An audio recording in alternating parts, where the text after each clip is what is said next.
E o presidente da Câmara Federal, Hugo Mota, subiu o tom para defender o PL antifacção que foi aprovado pela Câmara e que tem sido alvo de ataques do governo. Em uma publicação nas redes sociais, Mota afirmou que os parlamentares se colocaram do lado da população. Não aguenta mais viver na insegurança. O líder da Câmara publicou também um vídeo do ex-capitão do BOPE, Rodrigo Pimentel, que defende o endurecimento das penas e criminalizações propostas pelo texto de Guilherme Derrite contra as facções, afirmando que os criminosos pensarão antes de cometer qualquer delito. Já o Planalto prepara uma ofensiva para tentar alterar pontos vistos como negativos na tramitação no Senado Federal. Bem, alguns aspectos para destacarmos, discutirmos. Vamos ao Rio de Janeiro. O Roberto Mota está ao vivo com a gente, vai trazer também suas impressões, algo que já estava no radar de muita gente, né? Essa articulação de bastidores para que o governo consiga mudar o PL antifacção no Senado Federal. Bem-vindo, Mota. A gente espera agora todo tipo de esforço por parte do governo e do ecossistema que defende criminosos há muito tempo. Boa noite, Caniato. Boa noite aos meus colegas de bancada. Boa noite à nossa audiência. Primeiro, parabéns a Hugo Mota por sua coragem e clareza moral. Não podemos subestimar a importância desse posicionamento. A taxa de mortos de policiais militares na região metropolitana do Rio de Janeiro é 3 vezes maior do que a de soldados americanos mortos na Guerra do Vietnã e 7 vezes maior do que na Segunda Guerra Mundial. O meu livro, A Construção da Maldade, homenageia Alexandro Fávaro.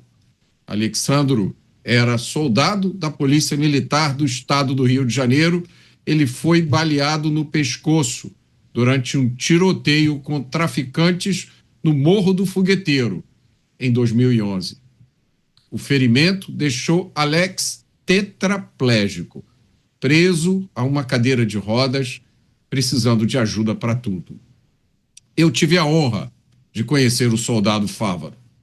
Ele morreu em 2023 de complicações de sua saúde. Há muito tempo o Brasil vive uma guerra não declarada, mas a preocupação maior de certas autoridades e ativistas é lutar pelos direitos e benefícios dos criminosos. Esse posicionamento do presidente da Câmara dos Deputados, Hugo Mota, ele acaba rebatendo, né, os ataques e as críticas feitas por integrantes do governo federal e dizendo que o PL antifacção vai, inclusive, abrir um novo momento, né, que os parlamentares que aprovaram esse texto ficaram ao lado da população. Vamos chamar o Cristiano Beraldo, também ao vivo com a gente. Beraldo, seja bem-vindo, uma ótima noite a você. Agora, depois da aprovação na Câmara Federal, um novo desafio, né? A tramitação no Senado, e já há indicações de que o governo vai trabalhar nos bastidores para alterar o texto ou desidratar a proposta. Boa noite. Boa noite, Caniato. Boa noite, meus colegas. Boa noite, audiência que prestigia diariamente os Pingos nos Is. Caniato, a gente está vendo o governo atuar com toda a sua força, com tudo aquilo que ele sabe fazer no ambiente político, que é, sobretudo, liberar o nosso dinheiro para fazer avançar as pautas que interessam a eles e não ao povo brasileiro, e isso se repete no caso do PL antifacção. Guilherme Derrite, além de ser um membro que tem orgulho de participar, de ter participado de forma relevante da Polícia Militar do Estado de São Paulo, ele é deputado federal e o responsável por um esforço imenso de combate ao crime organizado no Estado de São Paulo como secretário de Segurança do governo de Tarcísio de Freitas. Em alguns momentos, Guilherme Derrite lutou sozinho, porque há muitos covardes no caminho que, diante do primeiro revés, da primeira dificuldade, as primeiras manchetes negativas, já fica com medo.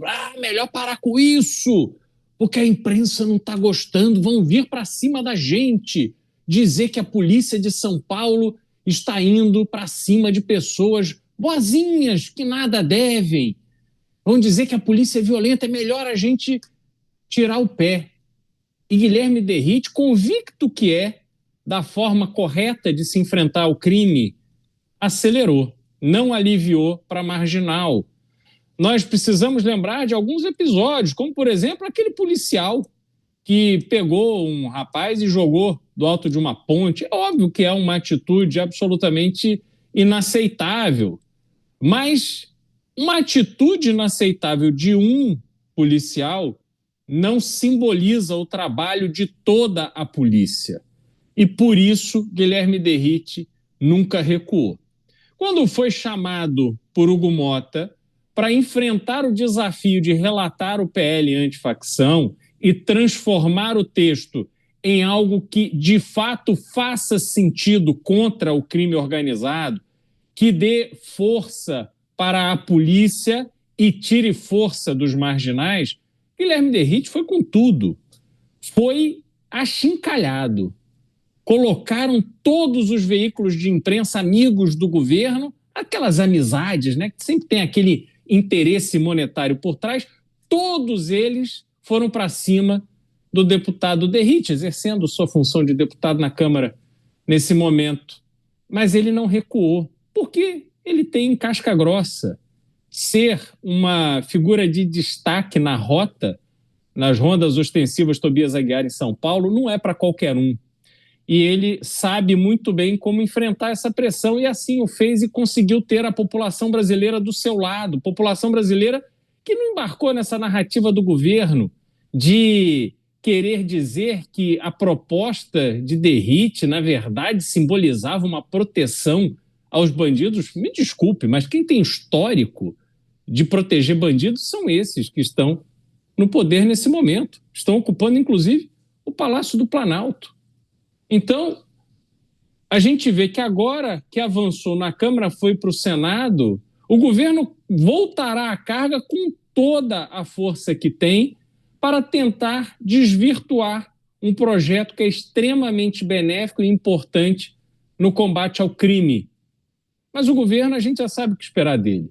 O que a gente precisa fazer é cobrar, e muito, a postura dos senadores, 3 por estado. Então, o Brasil inteiro precisa se unir para pressionar esses senadores para que eles atuem e votem no sentido de defender aquilo que foi aprovado na Câmara dos Deputados e permitir que essa lei entre em vigor o quanto antes.